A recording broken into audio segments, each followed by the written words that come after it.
Namaskar students, I am JVN's Dr. Raju Kumawat, Faculty of Agriculture and Veterinary Science. Today I will discuss agriculture marketing, trade and prices. Under agriculture marketing, trade and prices, today I will discuss topic storage. Storage is a function of market, meaning and need of storage. Storage is an important marketing function which involve holding and preserving goods from the time and they are produced until they are needed for the consumption. Storage is an exercise of the human foresight by means of which commodities are protected from deterioration and surplus supplies in time of plenty are carried over the season of a scarcity. The storage functions therefore adds the time utility to the products. सो जो storage है, storage के अंदर क्या होता है, कोई भी product है या कोई भी अपनी गुड्स है या सर्विसेज है, उनको अपन क्या करते हैं काफ़ी लंबे समय के लिए या लंबे टाइम के लिए अपन उनको स्टोर करके रख लेते हैं. जो स्टोरेज जो है ये क्रिएट करता है टाइम यूटिलिटी को, क्योंकि जो स्टोरेज है वो डिपेंड होता है टाइम पे कि अगर कोई भी प्रोडक्ट है उसको कितने टाइम के लिए अपन स्टोर करके रख रहे हैं, वो डिपेंड होता है कमोडिटी के नेचर पे.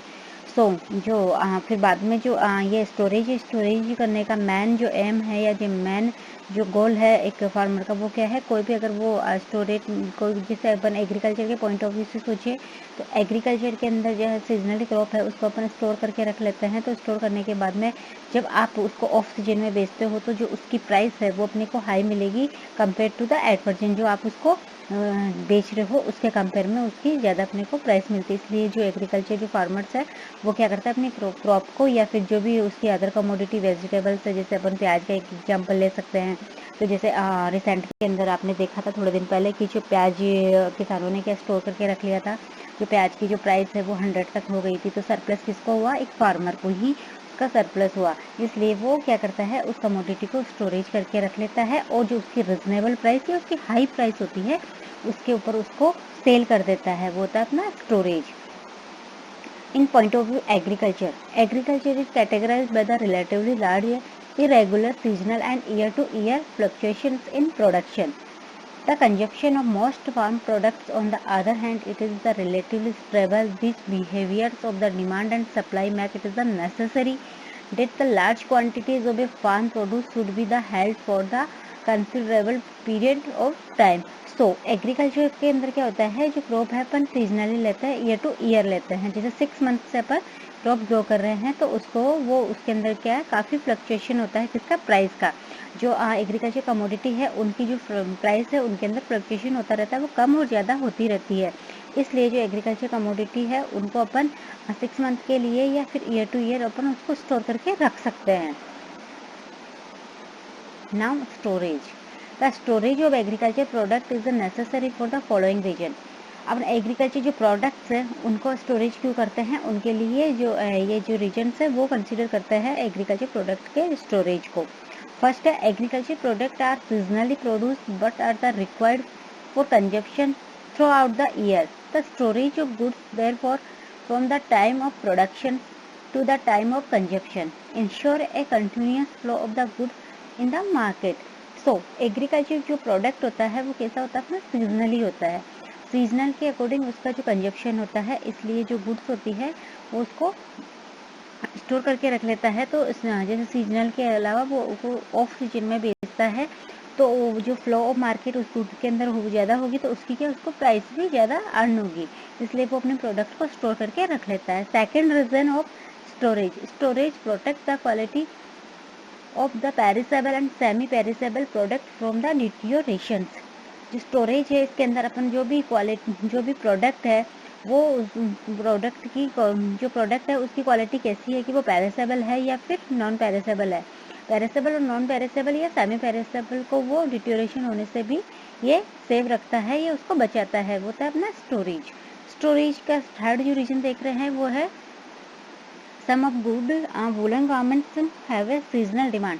सो जैसे अपन एग्जांपल ले, जैसे वूलन गारमेंट्स है, इनकी जो डिमांड सबसे ज़्यादा कब होगी, सीजन के अकॉर्डिंग, सीजन के विंटर के अंदर तो जो वुलन की डिमांड ज़्यादा होगी, तो डिमांड ज़्यादा होगी तो उस केस के अंदर क्या होगा, इनकी प्राइस भी कम होगी, क्योंकि अकॉर्डिंग टू सीजन इसको अपन सेल कर रहे हैं।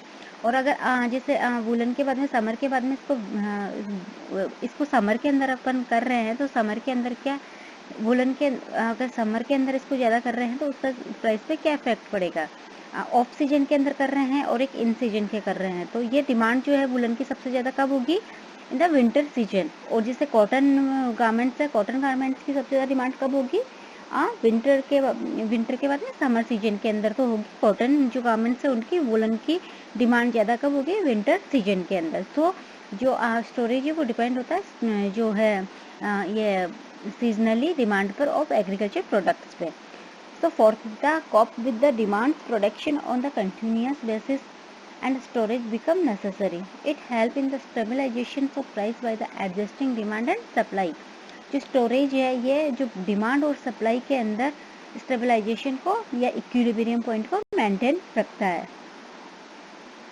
रिस्क इन स्टोरेज, कोई भी प्रोडक्ट अपन स्टोरेज कर रहे हैं तो उसकी काफ़ी रिस्क होती है। जो रिस्क होती है जैसे एक तो क्वालिटी लॉस हो सकता है, उसका क्वालिटी डिटोरेशन हो सकता है, और एक प्राइस रिस्क हो सकती है। क्वालिटी लॉस कैसे हो सकता है, for example the risk of loss in the quality may be arise due to the storage is a result of presence of the insect and pest. कोई भी चीज़ अपन ने स्टोर की, जैसे अपन एग्रीकल्चर के पॉइंट ऑफ व्यू से सोचे कि अपन ने जैसे फूड ग्रेन है, फूड ग्रेन के जैसे वीट है, बार्ले है, अपने स्टोर करके रख लिया।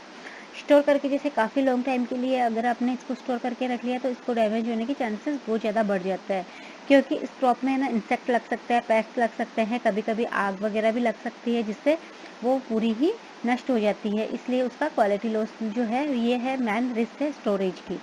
और इसके अंदर जो है स्टोरेज करके जैसे एक तो अपन उसको सडनली उसको सेल करते हैं और एक स्टोरेज करके बाद में सेल करते हैं, तो उसका जो वेट है वो भी लॉस हो जाता है। स्टार्टिंग के अंदर तो उनके अंदर मॉइस्चर कंटेंट रहता है, जिसकी वजह से उनके अंदर वेट ज़्यादा होता है, और जैसे जैसे अपन स्टोर करके रखते हैं तो उनका जो वेट कंटेंट है वो कम हो जाता है। इस वजह से जो उनकी प्राइस या उनकी कॉस्ट है वो भी अपने को उसके अकॉर्डिंग ही मिलेगी। 10 million tons of the food grain are lost every year because of the poor and faulty storage. So upon example देखें, जैसे फूड ग्रेन का अपने फूड ग्रेन प्रोडक्शन होता है, फूड ग्रेन प्रोडक्शन का जो 10 मिलियन टन है ना वो नष्ट हो जाता है या फिर उसका लॉस हो जाता है पुअर और फॉल्टी स्टोरेज के कारण। सेकंड है क्वालिटी डिटोरेशन। क्वालिटी डिटोरेशन कैसे होता है स्टोरेज से। So the second important risk involved in the storage of the farm products is the deterioration in quality, which reduce the value of stored product. These loss may be arise as a result of attract by the insect and pest, the presence of the excessive moisture and temperature, or as the result chemical reactions during the period of storage. जो product है उनकी quality के अंदर भी deterioration हो जाता है, क्योंकि कहीं कहीं प्रोडक्ट ऐसे होते हैं जिनके अंदर जो इंसेक्ट पेस्ट है वो अटैक कर देता है। इंसेक्ट पेस्ट के अटैक करने पे उनकी जो क्वालिटी है वो डैमेज हो जाती है। क्वालिटी डैमेज होने से उसके काफ़ी साइड इफ़ेक्ट जो ह्यूमन्स है उनकी हेल्थ पे हो सकते हैं। और जैसे उनके अंदर एक्सेसिव मॉइस्चर रह जाता है, एक्सेसिव मॉइस्चर के अंदर एक्सेसिव टेम्परेचर हो जाता है, जिससे एक्सेसिव मॉइस्चर से उसमें फफूंद वगैरह वो भी लग जाती है, जिससे उसकी क्वालिटी डिटोरेशन हो जाती है। और जैसे हाई टेम्परेचर है, हाई टेम्परेचर पर जैसे काफ़ी जो पेरिसेबल कमोडिटी है वो जल्दी ख़राब हो जाती है, जिससे उसकी प्राइस पर और उसकी डिमांड पर इफेक्ट पड़ता है। लास्ट अपन देख रहे हैं प्राइस रिस्क। प्राइस रिस्क का क्या है। This too is the important risk involved in the storage of a farm product. Price do not always rise enough during the storage period to cover the storage cost. At times they fall steeply, involving the owner in the substantial loss. Farmers and traders generally store their product in price rise in the suffer when the price fall. So price अपन देखते हैं जो storage अपन product कर रहे हैं तो उसका ये सोचते हैं कि अपने को स्टोरेज करने पे उसकी जो आने वाले टाइम में अपने को इसकी प्राइस ज़्यादा मिलेगी, लेकिन कभी कभी ये इसका इन्वर्स भी हो सकता है कि प्राइस के अंदर फ्लक्चुएशन चलता रहता है। अगर अपन माने कि अभी गेहूं की प्राइस 1300 रुपये है और अगर नेक्स्ट सीजन में अगर आप इसको सेल करोगे तो उसकी आपको 1500 रुपये की आपको प्राइस मिल जाएगी, लेकिन ऐसा नहीं हो सकता है। प्राइस है वो उसकी अभी 1200 है तो बाद में हो सकता है वो 1100 पे भी आ जाए, इसलिए वो प्राइस एक रिस्क होता है। Thank you. I hope all are you satisfied with my digital session. If you have any query, please mention in comment box. Thank you.